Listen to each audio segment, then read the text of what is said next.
The Skynet funding bill is passed. The system goes online on August 4th, 1997. Human decisions are removed from strategic defense. Skynet begins to learn at a geometric rate. It becomes self-aware at 2:14 a.m. Eastern Time, August 29th. In a panic, they try to pull the plug. And with that fateful speech by actor of our age, Arnold Schwarzenegger, we begin this next episode. It's the 101st episode of the 2-Minute Terminator. I'm your host, Ethan McKinley. And Ellie Fitzgerald. And that's called Dead Air on the Radio. Thank you, Ellie. You should have just said some more than that, but it's okay. In this podcast, if you've not listened to it before, we break down the Terminator films 2 minutes at a time. So we watch 2 minutes of it, and then we talk about it and try and eke out 30 minutes of waffle. Of anything but the 2-Minute Terminator. You'd say that with some disdain, Ellie, but, we will actually talk about the Terminator. Based purely on that speech alone. Of course, I should at this point say, welcome, listeners, and I had a lovely birthday, and hit the music. Hit the music! Oh, shit, oh, God. I need to throw up then. Was that legit? Hit the music.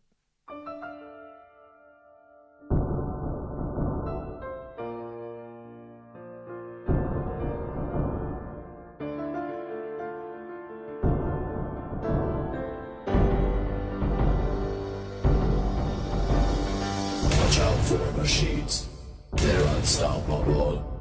Watch out for machines, they will rule the world. Ow. Is that real? Yeah, I burgle-gurgled in my Burgle. Hi, it's the 2-Minute Terminator.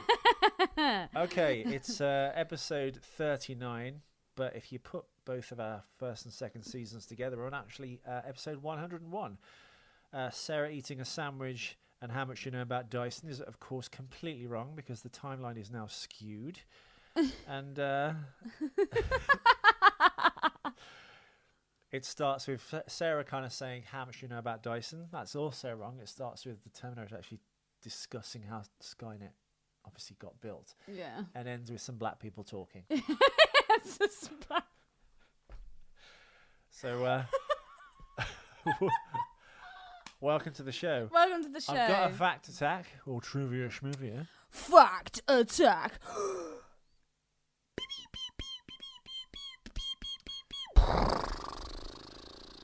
Wow, a fire hose of Foley artist joy there as Ellie did the fact attack. Nice.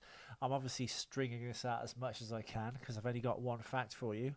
And it's actually at the end of the scene with Miles Dyson, of course. The actor who plays Miles Dyson is Joe Morton. I'm saying this really slowly. And the fact is the Dyson house in the film is a private residence in Malibu. Malibu. And as a side note to that, Ellie, Miles Dyson's wife, of course, says, you got to take the kids. You promise you take them to Raging Waters. And do you know where Raging Waters is? I have no idea. I thought Raging The actual was... theme park, Raging Waters, Ellie, is in San Dimas, California, which, incidentally, is where Bill and Ted, the movies, are set. Fuck off. And last week, I obviously interviewed Alex Winter from Bill and Ted. Last Wednesday. That meshes really quite well. That meshes really quite well. It does. So yes, on with the show. We now have to obviously fill. What? Okay, so what minutes were we going from? Right, yes. We didn't mention that. I did a really good opening and then I forgot to tell you where we start from. We're actually going from minutes 118 to minutes 120. Oh, okay, cool. So this was sprung upon me too, so I'm going to just go to that point on my dial. Well, I mean, essentially, we start mid-speech where Arnold is talking about... it's actually the date that Arnold gives of the August something 1987. Sorry, it's a subdued episode, but we did no prep for this show, listeners. Absolutely none. I literally came upstairs and it was happening. Thank you for all my birthday wishes, by the way. And if you want to go and go to mailbag, Ellie, we've got some mailbag. We do have mailbag. Okay. I'll bag myself up as Ethan brings up the. You just type in Facebook to keep it and you can get to mailbag quite easily. Right, okay, mailbag. Hit me with it. Oh my god. Listeners, as you may or may not know, you've just had Terminator Genesis released on Blu-ray. And my VLC's messed up. So there we Right, so Spoldner has written on our page, "Hey guys, congratulations on hitting the big 100. Just a quick note today. In regard to your question, Ethan, I'm very much a Pepsi guy." Yes! Yes! Are you a Oh Pepsi- my god. Now, Ellie, is this a win just for you, or is it just because you like Pepsi as well? But Coke is always my go-to whenever alcohol is involved. Okay, that I still win because I don't drink alcohol. He's flip-flopping. Don't But- be a politician. But Coke Pick a is side. always my go-to whenever alcohol is involved. Although, yes, I realise that Predator with a birthday cake is not within this genre. Well, I you just know thought what? it was You know more what? fitting towards me we're and go- my I'm- avatar. I think I came down a bit hard on you, Spalding. I apologise. Predator was designed by Stan Winston, who designed the Terminator, kind of. Well, Cameron kind of did it, but He also says he thought it was more fitting towards me and my avatar. yeah. What's your avatar? His avatar, his little. Oh yes, of course. Sorry, You are the internet, you fucking shit I'm also a noob. retarded. You're middle-aged like man. uber noob. Well, you know what? I kind of was in a panic to kind of drive to London and get here for this apparent surprise party, which was very nice. I was taken to the what was it called? The Hawksmoor. Hawksmoor Steakhouse. I will say this: Oh god. I had a lovely time, Ellie, but I fear taking me to the Hawksmoor Steakhouse. I felt kind of bad. It's one of those places you don't get this in America. And one day, Ellie, we will experience an American steakhouse and you'll understand. But Hawksmoor essentially sells a steak on a plate for what was the most expensive steak? 50 quid. I think the most expensive was 50, but that was like So that's about no, $75, but that's $80. surf and turf. So the most expensive was surf and turf, so that's the lobster and the steak. Right. That was like £50. So the average one was about £30, wasn't it? Mm. So it's still about $50 for a steak. Now you think, my God, they must come out with like a bucket of fries or like enough cheese to drown your children in. American style. Sadly, it literally is a naked plate with a steak on it. It was a really nice meal. The highlight for me, I think, was the bone marrow with the onions. It's literally a cow's leg, cleft in twain, Cleft in twain, babe. cut in two, Oh yes. and all the bone marrow was kind of like baked and mixed in with like caramelized onions. That was very Onions. nice. Yeah. The steak was an amazing steak, and the mac and cheese was very nice. But I think $200 for 3 people, because my friend Mia joined us, who literally looks like she looks like a mix between a porn star and a hooker from Platoon. She does, doesn't she? She's very beautiful and She's sexy. very, She's ve- very sexy. Yeah, she is. She's super sexy. She's got very, very giant hot. lips. The biggest lips I think I've ever seen. She's a filthy Jap, sadly. She's gorgeous. She's so cute. The thing with Mia is she's so cute because she's so little. Amazing hair. Oh, she's so sweet. She's so Yeah, lovely. she's And she lovely. can take a joke. And apparently, get this, listeners, she was... Shall I say this on air? Go on then. I think part and parcel of my present was getting Mia. She was DTF. And I think Mia's kind of partial to Ellie as well, because apparently Mia, like Ellie, has dated many ladies in the past. So old Ethan here was... All right. She came and joined us for the dinner. Yeah. She got me a gift, Yeah. which is unusual.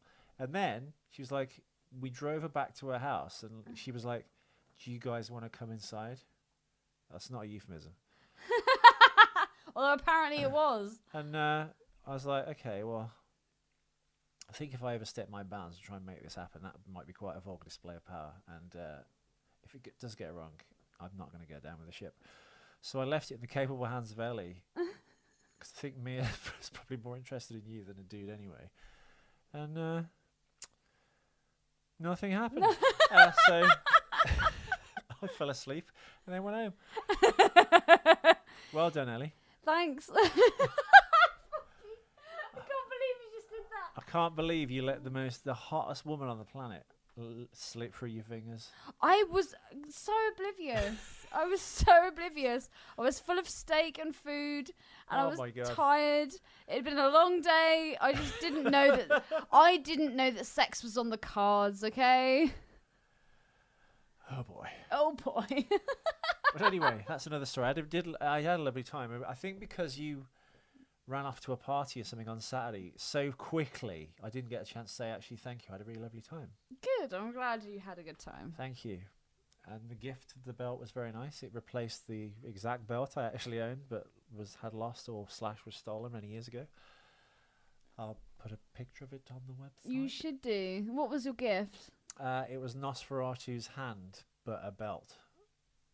Which sounds awful, but it's actually really classy and good.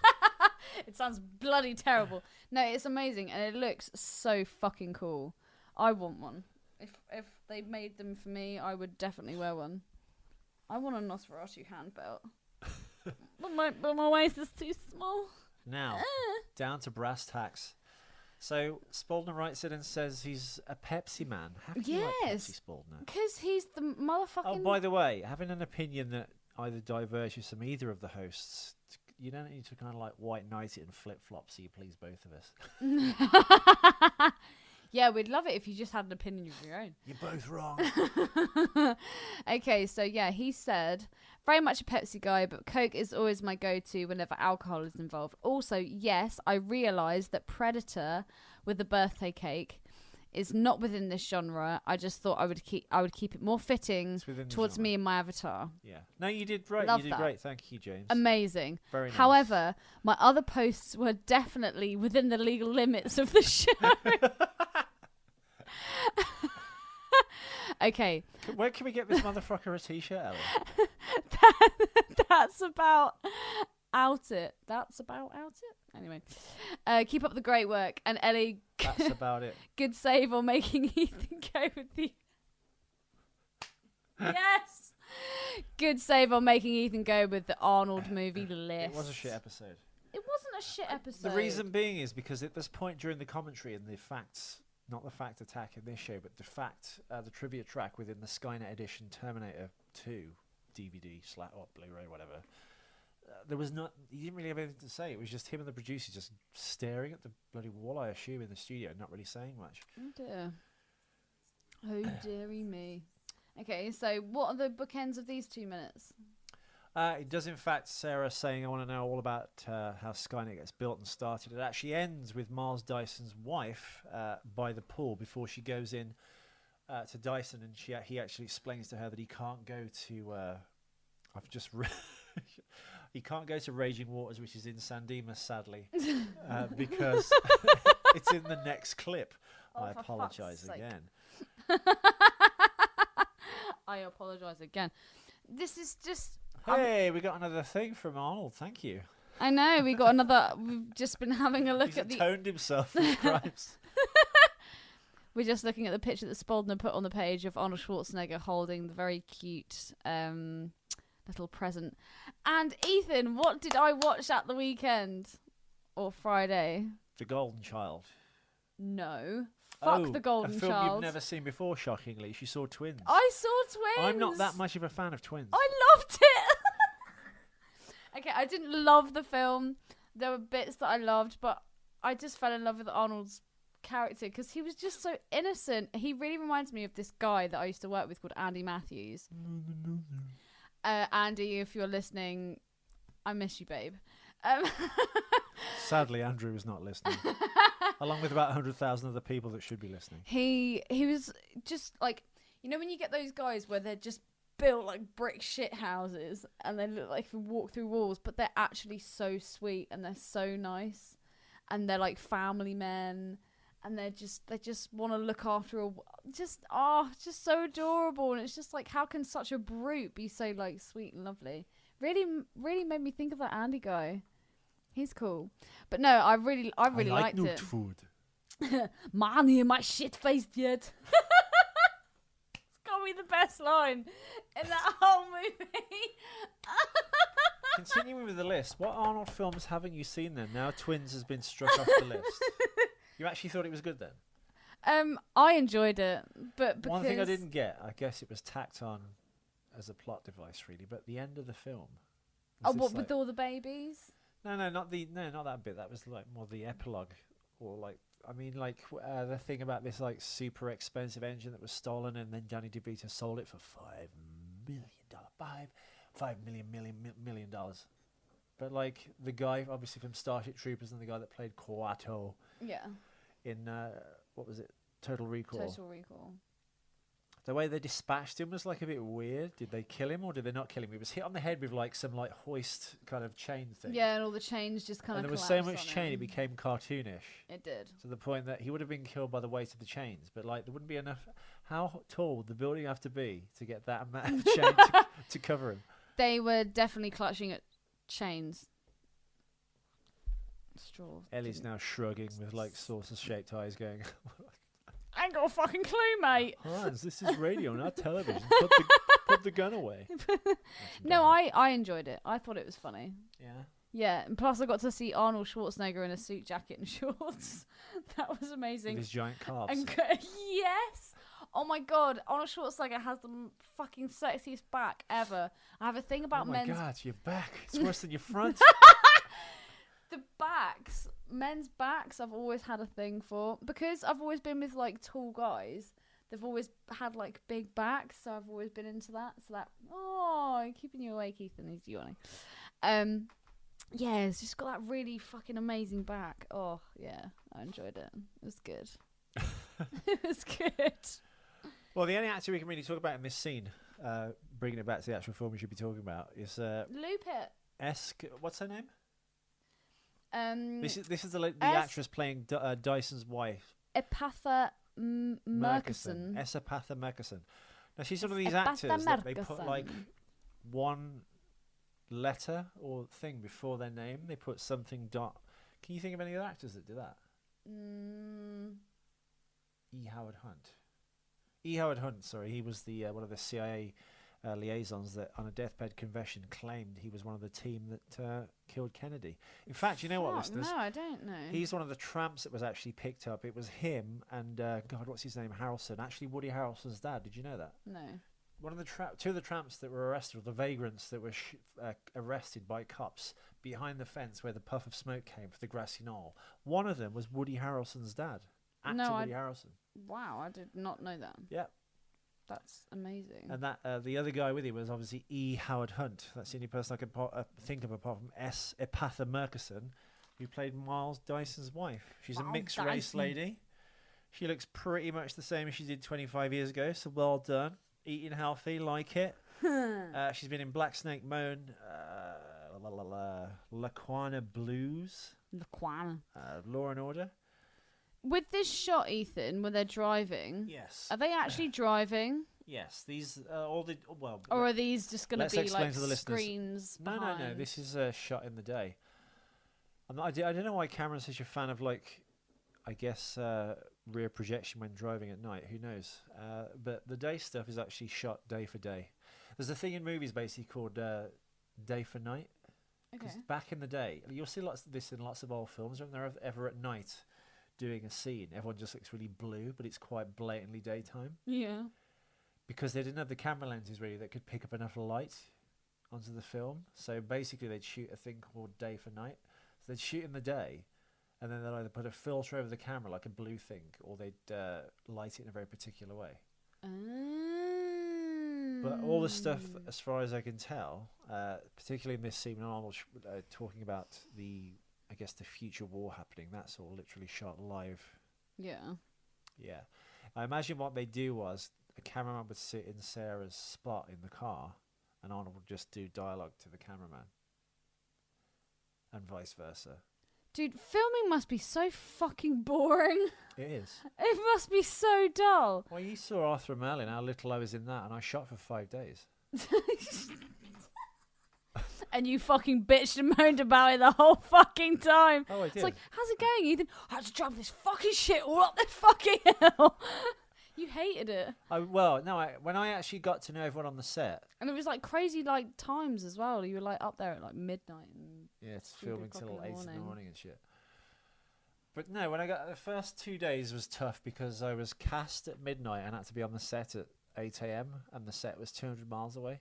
I love how you're kind of like still soldering on to like loop this clip and we're nearly at the end of the show. No, we're not. Oh, we're not? No, we're not. Okay. Well, let's discuss what's actually happening in the clip, Ellie, because obviously Arnold is doing this, the famous speech I know. We're finding about how out. like the Russian counter-strike will... Begins to here we learn go. at a geometric rate. It becomes self-aware at 2:14 a.m. Eastern Time, August 29th. In a panic, they try to pull the plug. Skynet fights back. Yes, it launches its missiles against the targets in Russia. Why His did jacket's looking really like Because weathered. Skynet knows that the Russian counterattack What? will eliminate His its jacket's enemies looking over really here. weathered. Nothing's happened yet. How much do you know about Dyson? I have detailed files. Well, the jacket thing, that's Know everything. that's because he got it second hand off a biker. Or vintage a few sets, is what people say. Do you reckon that they made the whole house white because they're black?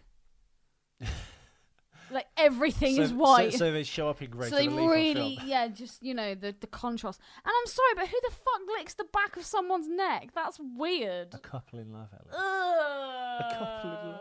Just like Sophie used to do. Did she ever lick your neck? Well, she licks... Well, I don't remember her licking my neck, but she licks stuff. What stuff? Sophie Lovell-Anderson, of course, the actress, can be seen in FX's The Bastard Executioner, which is, I believe, every Monday on FX. And today's Monday. Episode, I believe, 5 should be out on Wednesday, where apparently she's in more of the scenes. But as you, if you've been following the show, viewers, when you got to episode 3, her second and only scene in that is basically a threesome where she's actually having sex with another man and her twin sister. Yeah. Welcome to Hollywood. Anyway. It's the stalest threesome I think I've ever seen. It is, though. It is stale. Even if I didn't know them. Okay, well, one of the reasons is it's not as graphic as the ones in... This is why you need to watch Game of Thrones. Ellie's actually started to watch Breaking Bad, which is actually really good, but you're not giving it its due time to watch it.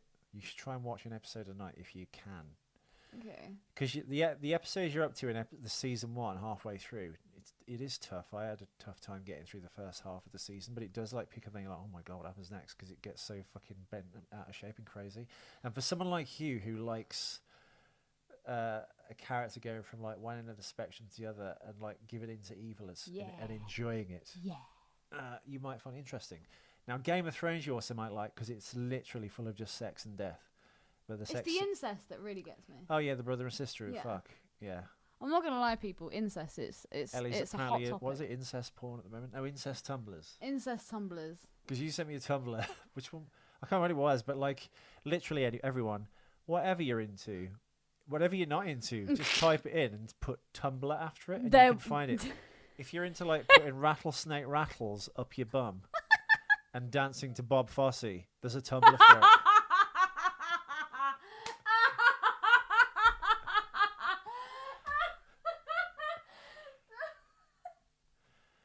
See, I am entertaining. If I could clone Ellie and then just buy a comedy club and you'd all lived in the club, I'd be really good at comedy. Well, literally, there's so many wacky Tumblrs for like the nichest sexual fetishes. Oh yeah, just fucking do it, guys. Just Terminator 2 Tumblr. There we go. We'll Yeah. post that on the website. That's I not actually even important. found a new listener for your Alex Winter podcast today. Did you? Yeah. Were they blind, deaf, dumb, or stupid? Or A young chap a young chap. I procured some Valium from. He was like, yeah, I got off the like the black web and blah blah blah. I was like, you're into all that shit. I was like, wow, a friend of mine has actually just done a podcast with Alex Winter, and he went, Alex Winter from Bill and Ted. He actually said that, And I was just like, yeah. And He's I a was like, documentary I was filmmaker like, now. he's just on a podcast with this guy who's doing documentaries, and he's just like, oh my fucking god! So he's actually gone home and listened to it tonight. Has he actually? Yeah, he actually has. Send him a link just in case he I missed will. it. And tell him to retweet and everything. He actually gave me a lift home in his really cool car, Oh, and here I we will go. show you a photo of it. I saw it, the red car. It's Yeah, a shit car. it's such a. How can you hate that? It's such a fucking badass car. Yeah, we might put it on the website.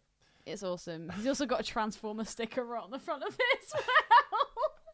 He's such a geek. He's awesome. I was going to say, anyway, Game of Thrones is the sex scenes are quite graphic, one of its main selling points, I guess. Now, for FX or Fox, weirdly, they can show, like, the graphic violence in the Bastard Execution is quite bad. They could literally cut a pregnant woman's baby out and fucking... Can they show nipples? That's the weird thing, no. And that's why when Eloise was on top of Stephen Moyer, who's playing the guy they're fucking, basically, they've got these hair extensions that come halfway down their body. Is that why? You can't show nipples, but you can show a baby being chopped in half and What is aborted. this stigma against nipples? I think America is a kind of like weird mix really of kind of Puritanism and like you know, if you go to, not that this is a better than the middle part of America, but like if you go to the coast, everyone I guess is a little bit more perhaps cosmopolitan. Isn't that a cocktail? It is like LA, Tom New Cruise. York. Yeah, Sorry. well done, 1988, directed by Roger Spottiswoode.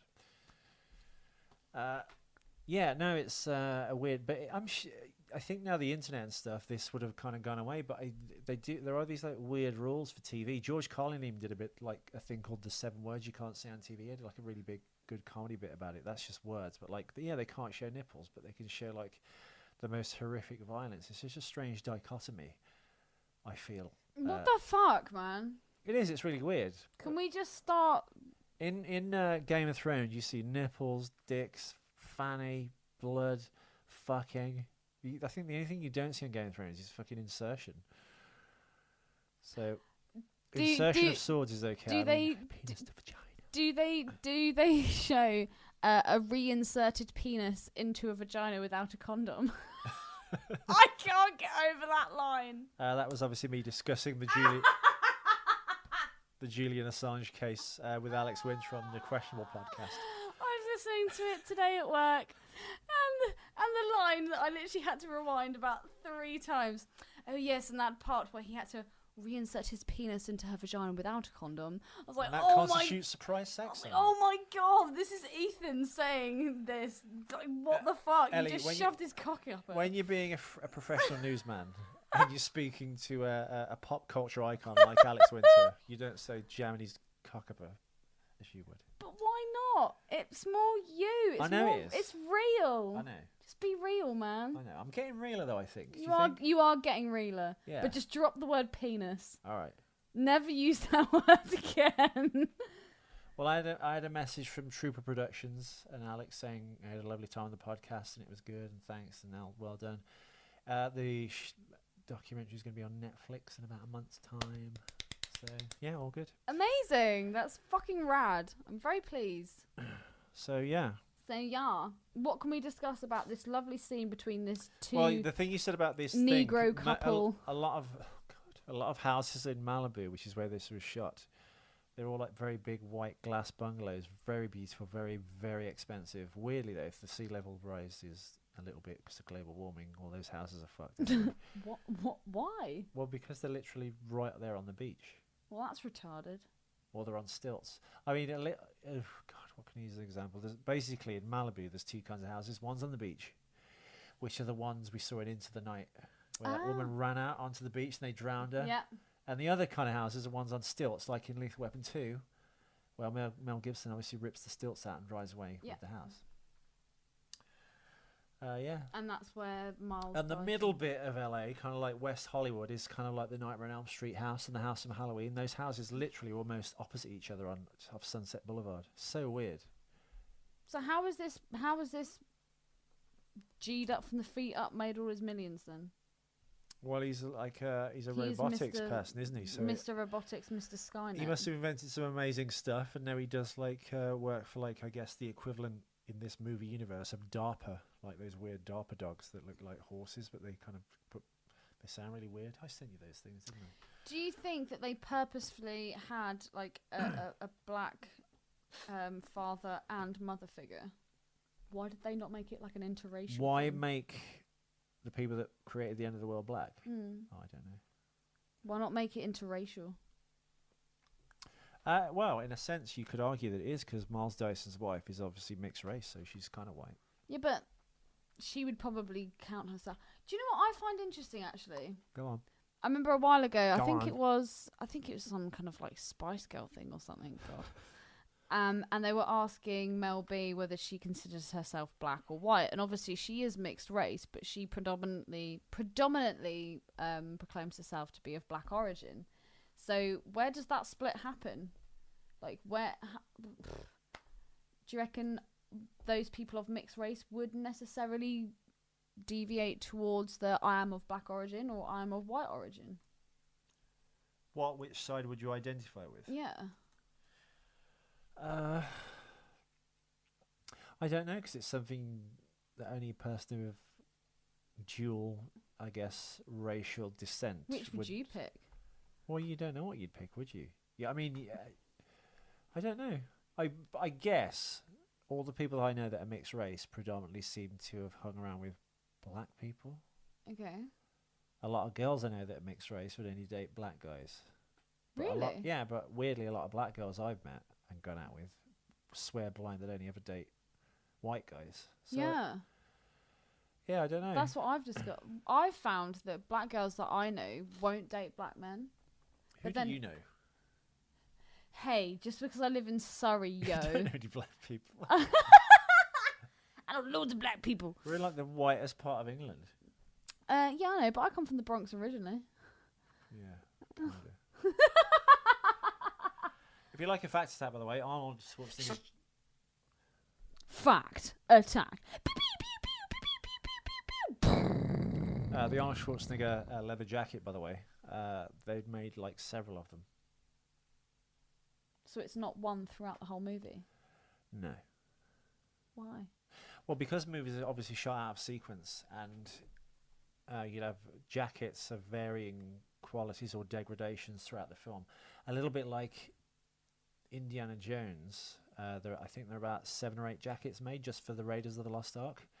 And they were bought brand new by Deborah Nadoolman, who was the costume lady. Strangely, she was was and still is the wife of film director John Landis, one of my favourites. John Landis. She did the Blues Brothers, Yeah. she did Animal House, Raiders of the Lost Ark, anyway, she bought like about 8 or 10 Indiana Jones leather jackets, and then she used like a wire brush and things to like scratch and pick and kind of age down the jacket and stuff like that. They did the very same thing, obviously, with they did this with all kind of hero costumes, if you will. It's called a hero costume. It's the thing the hero wears throughout the film. There'll be several versions of each piece of clothing that person will wear. So, like, if Arnold gets shot in the back, they have to put bullet holes in the back, and with continuity in 2 or 3 of those jackets. Yeah. So one will cover one getting stolen, one will cover one getting damaged. You know, they'll have several versions of the same one. But because they shoot stuff out of sequence, they don't go, we're at this part of the script now where you get shot. So then they put some holes in the jacket. Then hopefully from all the scenes from then on, they'll obviously... So why is that? I've always, I guess from a complete and utter news perspective, you'd think that you would shoot the first part of the movie first and then you would just go along in chronological order. How come that doesn't work that way? The same way my podcast, really. You can't like have it your way, can you? You know, it's just like, I'd like to do the podcast on Wednesday, and I've got this planned. And then someone goes, well, I can't do it then. And then another guest, like it happened the other day, cropped up, and you had to go and move on them instead of, you know what I mean? There's so many like random chaotic elements. Meeting other people's time surrounding scales you, and yeah. things. Yeah, but when it's like a big movie, you'd be like, right, be here on this day, fucking sort it out. Well, it's also not cost effective to do that, because I think, you know, you might have a certain actor for a certain time, so you have to shoot those scenes. Well, like, let's say there's let's say there's a cameo for let's say Tom Cruise has a cameo in your film, but he's only available on this window of time. You have to schedule your movie around that, and then shoot the rest of your movie. Also, you do it out of sequence. Also, you know, there's a million reasons to do that. You know, earlier when we were watching the Spectre trailer. Well, before that, we were watching Sam Smith's awful Yeah. Bond song, which weirdly, apparently in England is number one. They're loving it. I don't think that. I think, like I said before last week, they took it down off all social media, and the only way you could hear it was to buy it on iTunes or listen to it on Spotify. And in so doing that, that made the song Boosted number its one ratings, based on yeah. curiosity, and everyone hates the song. Yeah, it's bullshit. By the way, trivia fans from a different film, Trivia Schmivia, Yes, Ethan. this isn't a fact from Terminator, but it's a Bond fact, a James Bond fact. There's never been a number one Bond song. Adele got to number 2.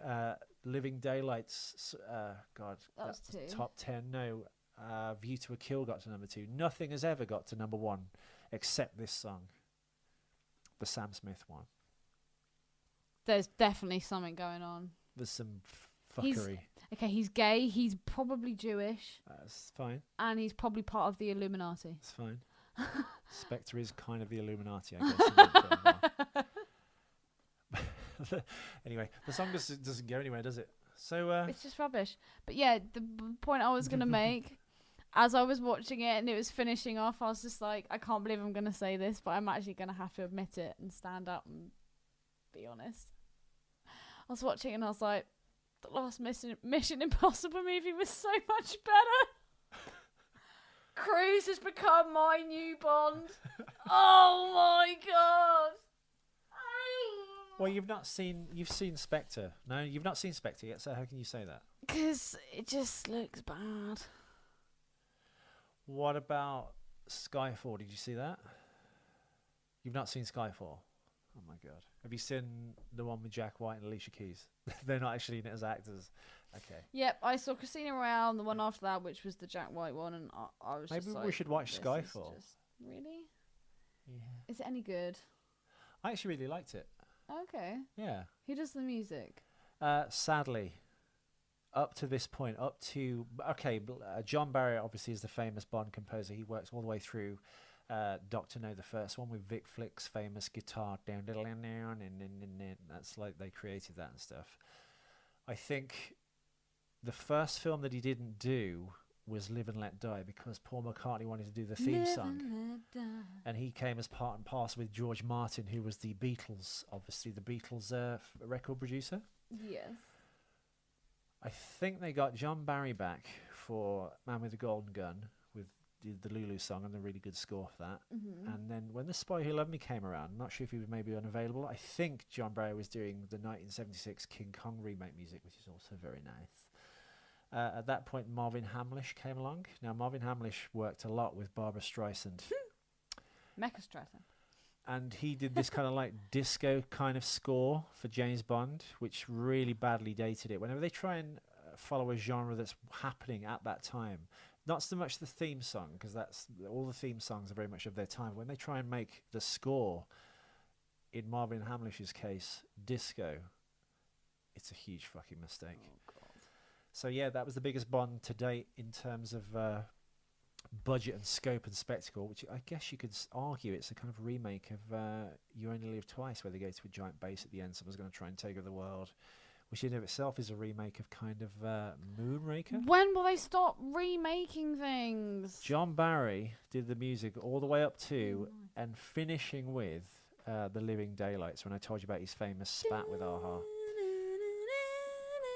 Now, Michael Kamen did the Lethal Weapon music, did License to Kill, Timothy Dalton's second and last Bond, and then there was a 6-year hiatus before we had Goldeneye. Mm-hmm. Then French composer Eric Serra did the music for that, which was awful. Really big, weird European techno mistake. A bit like the Killing Zoe soundtrack. Really confusing. But then they got this guy on board called David Arnold, who did a film called The Young Americans prior to that, and Stargate. Great score, very John Williams-esque. Stargate soundtrack's so good when I first saw it. I actually was convinced John Williams did the music for it. He didn't. Oh. But he's been the best Bond composer, and he's done every film all the way up until Quantum of Solace. Oh. Yeah, Now, that's the last one I watched. When Sam Mendes came on, the American Beauty director who came on to do Skyfall, who's now back to do Spectre, he brought along with him Thomas Newman, who did the American Beauty soundtrack, Yeah, The Road to Position. I do love that. He did Lost Boys, that's one from back in the day. great stuff. However, doesn't lend himself well to like a Bond No, kind of composer. no. So yeah, that's answered your question for you. That's slightly sad. My long-winded wave of my fucking giant movie trivia dick. No, it's interesting and I like it, and I'm a big fan of movie soundtracks. So Anything but Bond. So actually 40 minutes, kids. Thank you all for listening. Facts are actually coming up, and more stuff is happening as morphs slowly into this more kind of stuff is happening. paramilitary style militia Terminator type character heading towards Dyson, trying to change the future. But as we learn in later films, so a bit of rear projection here because the film's rolled on. Yep.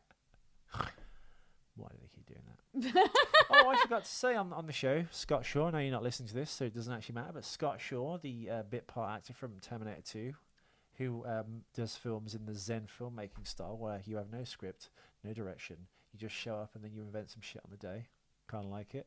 He said, "Happy birthday, Ethan." He so did. Thank you, Scott Shaw, for my Scott, birthday when are you wishes. going to make something that Ethan can be in? Thank you, James Spaldner, for my Predator cake. Stan Winston made it. You see, you forgot that. So you went by your avatar, but actually it's a Stan Winston creation. But it's all right, so we're both wrong. But yeah, thank you for that. It's the effort that counts. Thank you to Ellie and Mia for the, I guess, threesome that never happened. And a steak that cost $200. And a belt I previously owned. Winning birthday all round, generally. No, really, thank you. I had a lovely time.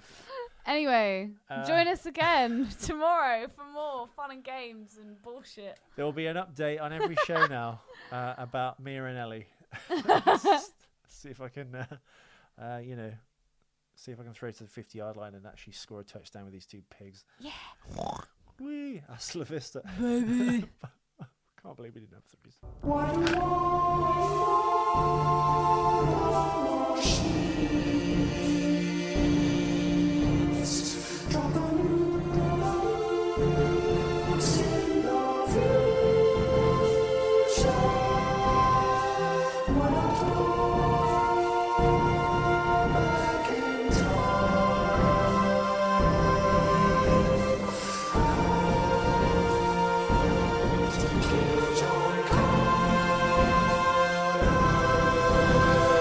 Watch out for machines. They're unstoppable. Watch out for machines.